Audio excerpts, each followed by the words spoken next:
Hey guys, क्या आपने भी डिसाइड कर लिया कि आप कोडिंग सीखेंगे? कॉन्ग्रेचुलेशंस, आपने आधी जंग तो डिसीजन लेकर ही जीत ली है। अब डिसाइड तो कर लिया, पर समझ नहीं आ रहा कि इसको स्टार्ट कैसे करना है। टेंशन ना लो, इस वीडियो में हम उन सारे टॉपिक्स पे बात करेंगे जो आपको इस जर्नी में स्टार्ट करने के लिए जाने चाहिए। तो बने रहिए हमारे साथ और इस वीडियो को एंड तक देखना पूरा रोड मैप समझने के लिए। अगर इस चैनल पे कहीं से भी नए आ गए हो तो सब्सक्राइब कर लेना हमारे चैनल को। हम ऐसे सॉफ्टवेयर डेवलपमेंट से रिलेटेड टॉपिक्स पर वीडियोस लाते रहेंगे। So let's start.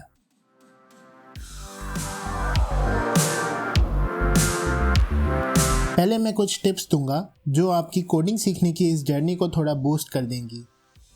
Tip 1, don't start with DSA। तो पहला टिप है to stay away from data structures and algorithms at least until you know the basic stuff।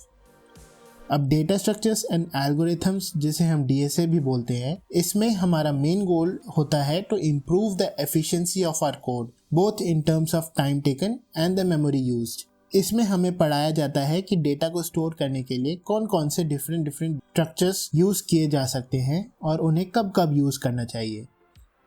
Basically it's like आपको market से pumpkin खरीद कर लाना है और आपके पास बस एक छोटी थैली है, तो ऑब्वियसली आप उस पंपकिन को उस थैली में फिट नहीं कर सकते। उसके लिए आपको एक बड़ा बैग यूज़ करना पड़ेगा। एंड वंस हमें ये स्ट्रक्चर्स समझ आ जाते हैं, फिर हम इनको यूज़ करके एल्गोरिथम्स बनाते हैं जो हमारी कोड को एफिशिएंट बनाते हैं। पर जब हम अपनी कोडिंग जर्नी ही थोड़े डिफ़िकल्ट टॉपिक से स्टार्ट करते हैं, then we gradually start losing our interest. Tip 2, start with one language, master it to a certain extent and then move on to another। अब वैसे तो आपको स्टार्ट एक ही लैंग्वेज से करना चाहिए और 2 लैंग्वेजेस एक साथ सीखने की कोशिश नहीं करनी चाहिए, क्योंकि आप उनके सिंटैक्स में कंफ्यूज हो जाओगे। पर कुछ सिचुएशंस ऐसी होती हैं जब आपको मल्टीपल लैंग्वेजेस सीखनी पड़ती हैं। जैसे फॉर एग्जांपल, आपको वेब डेवलपमेंट की इंटर्नशिप मिली है जहां फ्रंट एंड पे आपको जावास्क्रिप्ट पे काम करना है और कंपनी का बैकएंड PHP में लिखा है। तो ऐसे केसेस में मैं रिकमेंड करूँगा कि पहले एक लैंग्वेज सीखो, उसमें थोड़ा कमांड आना शुरू हो जाए, तब दूसरी लैंग्वेज स्टार्ट करो, वरना सब मिक्सअप हो जाएगा और आपको कुछ समझ नहीं आएगा। Tip 3, constantly remind yourself of your achievements. अपने आप को सेल्फ मोटिवेटेड रखना बहुत ज़रूरी होता है, क्योंकि अगेन आप मोटिवेटेड नहीं रहोगे तो आपको बार बार छोड़ने का मन करेगा। आपको लगेगा कि ये तो टफ है यार और मैं ये नहीं सीख पाऊंगा, और फाइनली आपका दिमाग ऑल्टरनेट ऑप्शन सोचने लगता है कि यार कोडिंग नहीं तो मैं वर्डप्रेस सीख लेता हूँ, या फिर ग्राफिक डिज़ाइनिंग, वीडियो एडिटिंग, या फिर कंटेंट राइटिंग। पर एक बात आपको समझनी पड़ेगी कि आप कुछ भी सीखोगे, आपको शुरुआती कुछ दिनों में वो टफ ही लगेगी। It gets easier with practice and experience. पर इसके लिए आपको इनिशियली याद रखना होगा कि आप कौन हो, आपने क्या क्या झंडे गाड़े हैं लाइफ में, कौन कौन से टीचर्स आपकी तारीफ करते थे, किस किस को आपसे उम्मीदें हैं एंड ऑल। चलिए अब देखते हैं कि what are the steps to learn coding. अब फर्स्ट स्टेप है टू चूज अ पाथ। इसका मतलब है आपको ये डिसाइड करना होगा कि आप किस करियर पाथ की तरफ जाना चाहते हो या किस तरफ आपके इंटरेस्ट अलाइंड हैं, and where do you see yourself coding 1 year from now. और जो भी आप पाथ चूज़ करोगे उसके हिसाब से आपकी प्रोग्रामिंग लैंग्वेजेस भी चेंज होती जाएगी, क्योंकि हर लैंग्वेज परफेक्ट नहीं होती और आप एक ही लैंग्वेज से सारे काम नहीं कर सकते। फॉर एग्जांपल, आप पाइथन सीखकर AI और मशीन लर्निंग का पाथ चूज़ कर सकते हो, पर मोबाइल डेवलपमेंट का नहीं। हाँ, मैं मानता हूँ कि मार्केट में सॉल्यूशंस आ गए हैं, पर अभी वो इतने रोबस्ट नहीं हैं। तो आइए देखते हैं कि ये क्या पाथ्स हैं और हर पाथ के लिए कौन सी प्रोग्रामिंग लैंग्वेज आपको सीखनी होगी। तो हमारी लिस्ट में पहला करियर पाथ है वेब डेवलपमेंट। अब वेब डेवलपमेंट के अंदर भी 2 पार्ट्स होते हैं, front end development and back and development. अब फ्रंट एंड डेवलपमेंट के अंदर आपको HTML, CSS and JavaScript language सीखनी पड़ती हैं, और अगर आपको एक फ्रंट एंड डेवलपर बनना है तो आपको React.js, AngularJS और Vue.js में से कोई भी एक फ्रेमवर्क को सीखना होगा। अब फ्रंट एंड डेवलपमेंट में DSA इतनी ज़्यादा रिक्वायर्ड नहीं होती, पर अगर हम बात करें बैक एंड डेवलपमेंट की, इसमें हमें DSA सीखना रिक्वायर्ड होता है। इसमें हम जावास्क्रिप्ट, पाइथन, PHP या Go लैंग्वेजेस का यूज़ कर सकते हैं। अगर हमें एक बैकएंड डेवलपर बनना है तो हम Django या Node.js फ्रेमवर्क सीख सकते हैं। आपके लिए Node.js फ्रेमवर्क सीखना ज़्यादा इजी होगा क्योंकि आप JS फ्रंट एंड डेवलपमेंट के लिए भी यूज़ कर सकते हो। पर अगर आप Python से बैकएंड डेवलपमेंट सीखना चाहते हो तो आपके पास Django और Flask जैसे ऑप्शंस हैं और मैं रिकमेंड करूँगा कि आप Django सीखो। उसके बाद आता है हमारे पास मोबाइल ऐप डेवलपमेंट। इसमें भी DSA रिक्वायर्ड नहीं होती, पर अगर आपको आता है तो बहुत अच्छा माना जाता है। अब इसमें 3 चीज़ें होती हैं: pure Android development, pure iOS development and multi platform development. Android development के लिए आपको Kotlin या फिर जावा सीखनी पड़ेगी। मैं रिकमेंड करूँगा कि आप Kotlin सीखें। अगर आपको iOS डेवलपमेंट में जाना है तो आपको Swift या फिर Objective-C सीखनी पड़ेगी। Objective-C पुरानी हो चुकी है, इसलिए मैं रिकमेंड करूँगा कि आप Swift ही सीखें। अब multi platform mobile app development के लिए आपको फ्लटर या फिर रिएक्ट नेटिव जैसे फ्रेमवर्क्स को सीखना पड़ेगा। फ्लटर में आपकी डार्ट लैंग्वेज यूज़ होती है और ये बहुत ही ईजी है। मैं रिकमेंड करूँगा अगर आप कंप्लीट बिगनर्स हो तो आप फ्लटर से स्टार्ट कर सकते हो। अगर आप वेब डेवलपमेंट पहले कर चुके हो और आपको जावास्क्रिप्ट पहले से आती है तो आप रिएक्ट नेटिव भी चूज़ कर सकते हो। नेक्स्ट है data science, machine learning, deep learning या फिर AI। इसमें भी डेटा स्ट्रक्चर शुरुआत में तो ज़रूरी नहीं होते, पर हाँ अगर आपको आते हैं तो बहुत अच्छी बात है। इसमें आपको पाइथन, R और जूलिया जैसी लैंग्वेजेस सीखनी पड़ती है। मैं रिकमेंड करूँगा कि आप पाइथन सीखें। इसके बाद अगर हम बात करें गेम डेवलपमेंट की तो इसमें आपको डेटा स्ट्रक्चर्स एंड एल्गोरिथम सीखना पड़ेगा।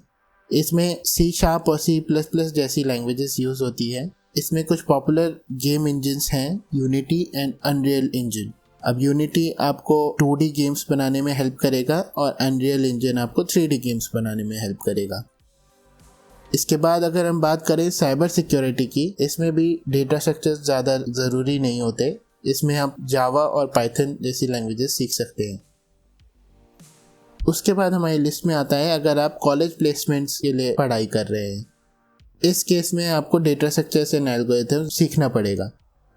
यहाँ पे आप C++, जावा या पाइथन जैसी लैंग्वेजेस सीख सकते हैं, पर मैं रिकमेंड करूँगा कि आप C++ सीखें क्योंकि कॉम्पिटिटिव एग्जाम्स में टाइम कॉम्प्लेक्सिटी एक बहुत बड़ा फैक्टर होता है और पाइथन C++ से 10 टाइम्स स्लो है।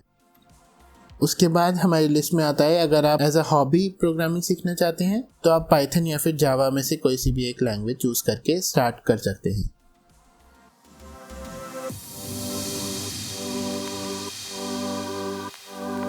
Choose where you want to learn from. अब पाथ आपने चूज़ कर लिया है, प्रोग्रामिंग लैंग्वेज आपने चूज़ कर ली है, अब बारी आती है सीखने की। अब बहुत सारे लोग कंफ्यूज हो जाते हैं कि कोडिंग सीखनी है तो पेड कोर्स ले लेते हैं और कोर्स इंस्ट्रक्टर की रिस्पॉन्सिबिलिटी है हमें स्किल्ड बनाने की, अगर नहीं बने तो गाली दे देंगे इंस्ट्रक्टर को। नहीं, ऐसा नहीं होता। कोर्स आपको बस नॉलेज दे सकता है, पर उस नॉलेज को एब्जॉर्ब करना आपके ही हाथ में है। बहुत लोगों को आज आइडिया आएगा कि मुझे कोडिंग सीखनी है, झट से कोर्स खरीद लेंगे और फिर 1 हफ्ते बाद उनको इंटरेस्ट आना बंद हो जाता है और वो कोर्स ऐसे ही अनटच्ड पड़ा रहता है। मैं रिकमेंड करता हूँ कि YouTube पे आज की डेट में बहुत सारा फ्री कंटेंट है। आप पहले YouTube से सीखना स्टार्ट करो। अगर आपको 15 दिन बाद भी इंटरेस्ट आता है तभी कोर्स खरीदने में इन्वेस्ट करो।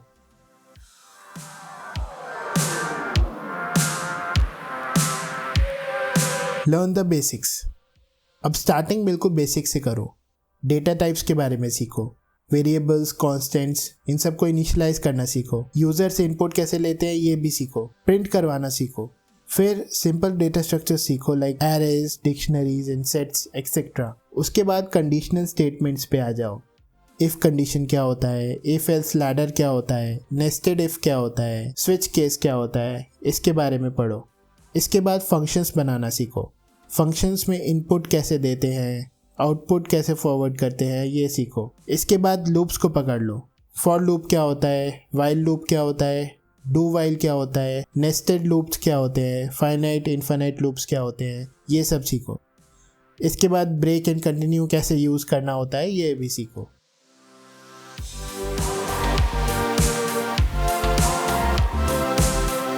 Build basic projects. अब बेसिक्स आपको समझ आ चुके हैं तो इनको यूज़ करके कुछ बनाओ। कंडीशनल स्टेटमेंट्स को लूप्स के साथ कंबाइन करके कुछ ट्राई करो। Anything you can think of. For example, आप एक क्लब एंट्री वाला सिस्टम बना सकते हो। यूज़र अपनी एज बताएगा, अगर एज 18 से ज़्यादा हुई तो आप उसको एंट्री पास दे दोगे, वरना कुछ प्रिंट करवा दोगे कि एंट्री डिनाइड। या फिर यूज़र अपनी हाइट और वेट देगा और आप उसका बॉडी मास इंडेक्स निकालोगे। ऐसे बेसिक्स प्रोजेक्ट बनाओगे तो आपको कॉन्सेप्ट्स और क्लियर होंगे।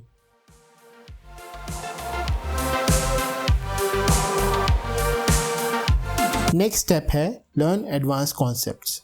अब बेसिक्स के बाद आपको स्टार्ट करना है ऑब्जेक्ट ओरिएंटेड प्रोग्रामिंग।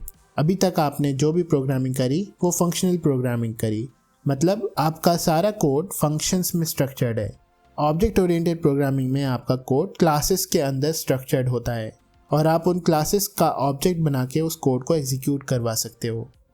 ये एक बहुत ही वाइडली यूज कॉन्सेप्ट है और क्लासेस का यूज़ करके आप अपने खुद के कस्टम डेटा स्ट्रक्चर्स भी बना सकते हो। ऑब्जेक्ट ओरिएंटेड प्रोग्रामिंग के अंदर inheritance, polymorphism, encapsulation and abstraction जैसे कॉन्सेप्ट्स आते हैं। इन सबको अच्छे से सीखो क्योंकि ये आपकी जर्नी में बहुत हेल्प करेंगे। फिर ऑब्जेक्ट ओरिएंटेड प्रोग्रामिंग के बाद आप multi threading and multi processing जैसे एडवांस्ड कॉन्सेप्ट्स के बारे में भी सीख सकते हो, पर दिस इज़ कम्प्लीटली ऑप्शनल। आप ये दोनों चीज़ें बाद में भी सीख सकते हो क्योंकि इनिशियली आप इनको जनरली यूज़ नहीं करोगे।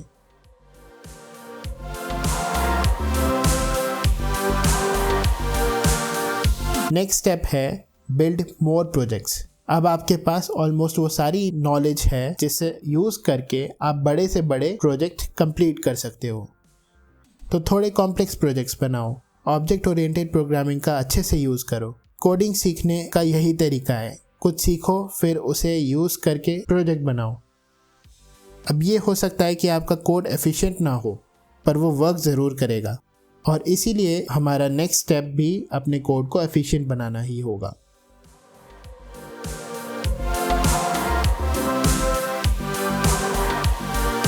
Learn DSA। अब आपको सीखना है data structures and algorithms. Main goal आपका ये है कि आपको कोड को टाइम और स्पेस के रिस्पेक्ट में एफिशिएंट बनाना है। शुरुआत डेटा स्ट्रक्चर्स से करनी है। यहाँ आप काफ़ी सारे कॉन्सेप्ट सीखोगे कि arrays, linked lists, stacks, queues, trees and graphs कैसे काम करते हैं और उनको आपकी प्रोग्रामिंग लैंग्वेज में इम्प्लीमेंट कैसे करना है। जब इन सब चीज़ों में आपको क्लैरिटी हो जाएगी तो इन डेटा स्ट्रक्चर्स को यूज़ करके एल्गोरिथम्स सीखना काफ़ी इजी हो जाएगा।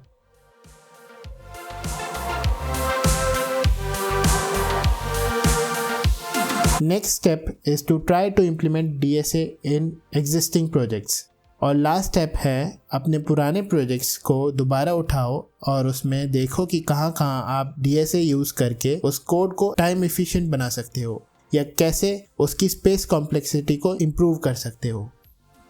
And there you have it. ये थे हमारे tips and step by step guide on how to start learning to code as a beginner. याद रखिए, आपको अपने आप के साथ पेशेंस रखना पड़ेगा और कोशिश करना आप इस लगातार सीखने के प्रोसेस को एंजॉय करो क्योंकि मज़ा ही आपको एक मास्टर प्रोग्रामर बनाएगा। Thank you for watching this video. फिर मिलेंगे किसी और टॉपिक के साथ। बाय।